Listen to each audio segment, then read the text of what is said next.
You probably felt it, but couldn't explain it. The groceries cost more. Your paycheck stretches less. And every month it feels like you're working harder for something that keeps slipping away. At first it seems like bad luck. Maybe prices are just going up. Maybe everyone's struggling. But then you see the headlines. Luxury real estate is booming. Billionaires are getting richer faster than ever. And somehow they're not worried about inflation. That's when it hits you. You're not in the same game. You're playing defense in a game they designed to win. Today, you're going to see why inflation isn't just an economic trend, it's a strategy. And the people who understand it don't fear it, they use it. Imagine this. You wake up on a Tuesday, nothing special. You grab your keys, stop by the gas station, grab a coffee, maybe some bread. The numbers on the receipt feel a bit off, but you move on. It's just a few cents more than last time. Then weeks go by. Now it's not just gas, it's rent, groceries, the dentist, your kids' school supplies. You look at your bank account and think, wait, I didn't spend that much, did I? But you did. Only what you spent is worth less. Not because you made a mistake, because someone turned a quiet dial in the system. That dial is inflation. And when it moves, it doesn't ring alarms. It doesn't make noise. It just takes. It's not the kind of thief that breaks your windows. It's the one who copies your keys and empties your drawer one coin at a time. Here's what they never told you. Inflation doesn't just happen. It's not a hurricane. It's not a plague. It's a consequence of decisions, policies, and incentives. And most importantly, it's predictable. The official story says inflation is around 2%, but the price of eggs is up 30%. Healthcare, 15%. Used cars, 40%. So what is 2%? It's a number, chosen, calculated, adjusted. Averages smoothed, outliers removed. Because if they told you the real rate, you'd question everything else. You'd wonder, who benefits when your money buys less? And that's the real question.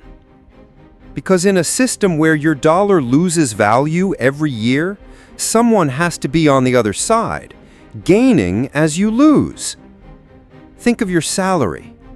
You earn the same amount, but can afford less. Your effort stays constant, but your reward dissolves. Now think of someone who owns assets, a rental property, a stock portfolio. While your cash erodes, their assets inflate. While you pay more for food, they charge more for rent. And when interest rates rise, they renegotiate. You just pay. It's not a conspiracy, it's a mechanism. But mechanisms can be manipulated. And here's where it gets interesting. Because the people who set policy, who move those quiet dials, they don't hold cash, they hold assets. They don't live off wages, they live off appreciation. And that changes everything. Inflation to them isn't a threat, it's a transfer, not just of money, but of power. While the middle class fights to keep up, the wealthy simply reposition. They don't cut spending, they hedge. They shift to hard assets. They borrow against their rising portfolios. You adjust your grocery list. You wait for discounts. You learn to live with less. But they're not playing that game, because they never were. And yet, this isn't about good or evil. It's about information, about who understands the system and who's just reacting to it. The silent thief doesn't just steal your money. It steals your clarity, your confidence, your sense of control. And once that's gone, you'll do anything just to keep your head above water. But here's the twist. For those who know how inflation works, it doesn't take from them. It gives. So how do the wealthy not just survive inflation, but profit from it? To understand that, you need to see the shield they've built. They knew it was coming, long before the news said anything, long before the prices surged or the markets shook. While most people were saving just in case, they were repositioning, quietly, surgically. You see, inflation punishes cash, but it rewards those who hold the right assets. And billionaires, they don't hold cash. They hold real estate, stocks, private equity, rare art, gold, even farmland. Things that rise when the dollar falls. Things that don't blink when a loaf of bread jumps 20 cents. But the real shield isn't what they own, it's what they know. Because they understand this: inflation isn't destruction, it's redistribution. While your paycheck gets weaker, their portfolio gets revalued. While you're worried about prices, they're watching yields. And here's the part most people miss. They don't just survive inflation, they borrow against it. Imagine this. You take out a $10 million loan at a fixed rate. Inflation kicks in. The real value of your debt erodes, and you pay it back with weaker dollars. That's not a glitch, that's a strategy. Now scale that up across entire real estate empires, corporate debt structures, and leveraged investments. While the middle class avoids debt, the ultra-rich use it because inflation is their ally. That's why they're not afraid. That's why they don't panic. They have hedges, insurance, teams of analysts watching the signals the public never sees. And when inflation spikes, they pivot out of cash into commodities, out of wages into ownership. Even their income sources are inflation-proof. Dividends, royalties, rents, streams that rise with the tide, not sink beneath it. But here's the catch. This shield is not about luck. It's not even about privilege, though that helps. It's about design, about knowing which levers to pull and when. Most people never see those levers. They're too busy reacting to the effects to study the mechanics. Because when the news says inflation is 6%, they hear things are getting more expensive. But billionaires hear time to adjust asset mix, shift into tangibles, debt just got cheaper. That's what makes the shield so effective. It's built on anticipation, not reaction, on understanding patterns, not fearing headlines. And every time the cycle repeats, every time prices rise, that shield gets stronger. But this raises a darker question. If inflation rewards those who own assets, who pays the price? The answer lies in the space between two numbers, the return on capital and the cost of living. To see it clearly, you have to watch what disappears and where it quietly ends up. That's the invisible part of the story, the part most people never realize they're living through, until it's too late. You didn't sign a contract, you didn't check a box, but your wealth is moving. Not stolen, not hacked, just silently transferred. From your future to someone else's present. From your savings to their balance sheets. From your paycheck to their portfolio. And the most disturbing part? it feels normal. It feels like life getting more expensive, like needing 2 jobs instead of 1, like cutting back becoming a lifestyle, not a strategy. But let's make this real. Imagine you save $10,000. You leave it in the bank because that feels safe. Inflation runs at 7%. In a year, your $10,000 buys $9,300 worth of life. You lost $700. Not on a bet, not in a crash, just by standing still. Now imagine someone else owns an apartment. They raise the rent by 7%. That's not loss, that's gain.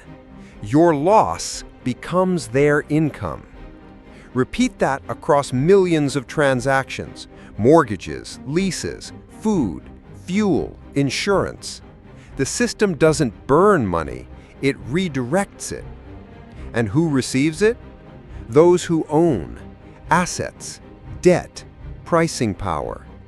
While you try to spend less, they're adjusting margins. While you chase coupons, they're raising contracts. It's not personal, it's structural. But structures can be designed. And this one? It's brilliant. It rewards scarcity. It rewards leverage. It rewards those who've already escaped the wage cycle. And it punishes liquidity. It punishes savings. It punishes anyone whose wealth depends on stability. Because in an inflationary world, stability is an illusion. And the longer you cling to it, the more quietly you bleed. This isn't about blaming billionaires. It's about seeing the machine.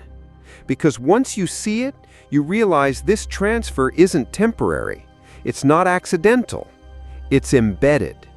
And the more chaotic the world becomes, the more valuable that embedded advantage gets. But why don't we learn this? Why isn't this taught? The answer isn't just economic. It's cultural, intentional. And it begins the moment you learn about money, or more precisely, what they let you learn. To understand that, you have to go back to the beginning. When you were a kid, someone probably handed you a piggy bank. Save your money, they said. Be responsible. Don't waste it. Play it safe. So you did. You saved. You watched coins turn into bills, bills into a balance, and believed that was the smart thing to do. But while you were learning how to save, someone else was learning how to move capital, how to multiply it, how to use other people's money to build assets that grow while they sleep. And somewhere along the way, you were taught that debt is dangerous, while they were taught that debt is leverage. You were told that the stock market is risky, while they were learning how to buy entire companies through private equity. You were told to work harder. They were told to make money work for them. Same world, different rule books. And that's not an accident. It's by design. The system isn't broken. It's functioning exactly as intended, to reward those who play the right game and keep the rest focused on the wrong scoreboard. Let's go deeper. Most schools don't teach compound interest. They don't teach asset classes. They don't show you how inflation eats cash or how real estate appreciates with borrowed money.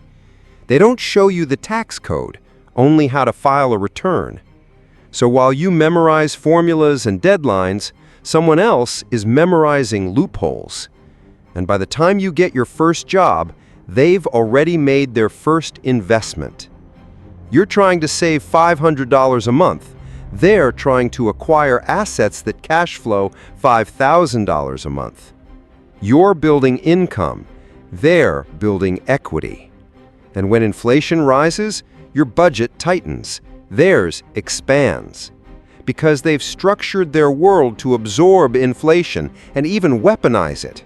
Rents go up, they collect more. Assets inflate, they gain equity.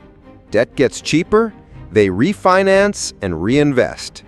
You, meanwhile, are taught to cut costs, skip the vacation, switch to generic brands, delay retirement. That's not strategy, that's survival. And survival mode is where most people stay, not because they're lazy, but because they were trained to play a losing game. So who teaches the real rules? Not the schools, not the banks, not the media. The real education happens behind closed doors, in wealth management meetings, in boardrooms, in family offices where the next generation learns how the machine works. It's not just knowledge, it's exposure. Because once you see the playbook, you don't fear inflation, you anticipate it. You plan around it. You build with it. But if you never see that playbook, you end up chasing numbers that move faster than you do. And here's the hardest part. Even if you work harder than anyone else, if you're playing the wrong game, effort won't save you. That's not pessimism. It's precision. Because there's one more layer to this system, one that not only reshapes wealth, but also reshapes belief. The belief that your situation is your fault, that you didn't try hard enough, that the problem is you. But what if it isn't? What if the game is simply rigged to reward those who were taught the system and to extract from those who weren't? The rules are real. The tools are available. But access? That's the gate. And some gates are meant to stay closed, unless, of course, you find the cracks. And to see those cracks, you have to study not the headlines, but the patterns beneath them, because that's where the quiet jackpot lives. There's a moment, somewhere in every crisis, when everything feels unstable. Markets crack, prices surge, confidence dissolves. And in that moment, most people freeze. They pull back. They wait. They hope for stability to return, for someone to fix things, for the system to settle. But for a certain class of people, that moment isn't fear, it's invitation. They don't retreat, they reposition. Because they understand something few ever learn. When the world shakes, power doesn't disappear, it relocates. And those who are prepared catch it midair. When money loses value, assets don't panic, they appreciate. When volatility scares the masses, prices become negotiable, and that's when quiet fortunes are made. Look back at the last major financial shock. The headlines were filled with chaos, people selling, running, waiting. But behind the noise, a silent class of investors was moving. They weren't watching the panic, they were tracking the capital flows. They knew which assets were mispriced. They knew which sectors would rebound. And while everyone else was asking, how long will this last? They were asking, where's the opportunity hiding? Billions shifted into land, into infrastructure, into businesses that felt invisible to the average eye. And the result? Colossal, but never loud. Because the real jackpot doesn't look like a lottery win, it looks like positioning. It looks like someone who bought real estate when no one else would touch it. Like someone who acquired a distressed company while everyone else hoarded cash. Like someone who borrowed at fixed rates right before the currency started to melt. It doesn't happen with noise. It happens with timing and silence. Meanwhile, the rest of the world slowly adjusts. They reduce their spending, shrink their goals, try to survive. But the winners, they were never reacting. They were anticipating. Because they understand inflation isn't destruction, it's displacement. And if you know where the value is going, you don't need to chase it. You simply stand there and wait. That's the quiet jackpot. You were told inflation is a threat, a storm to survive, a burden we all carry together. But it's not that simple, because behind every percentage point, there's a path, and that path doesn't lead to destruction, it leads to advantage. Not for everyone, just for those who understand where the weight lands and where the lift begins.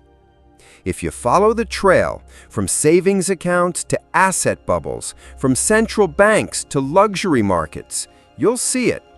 Value doesn't disappear, it migrates, silently, predictably, away from the unaware, toward the positioned.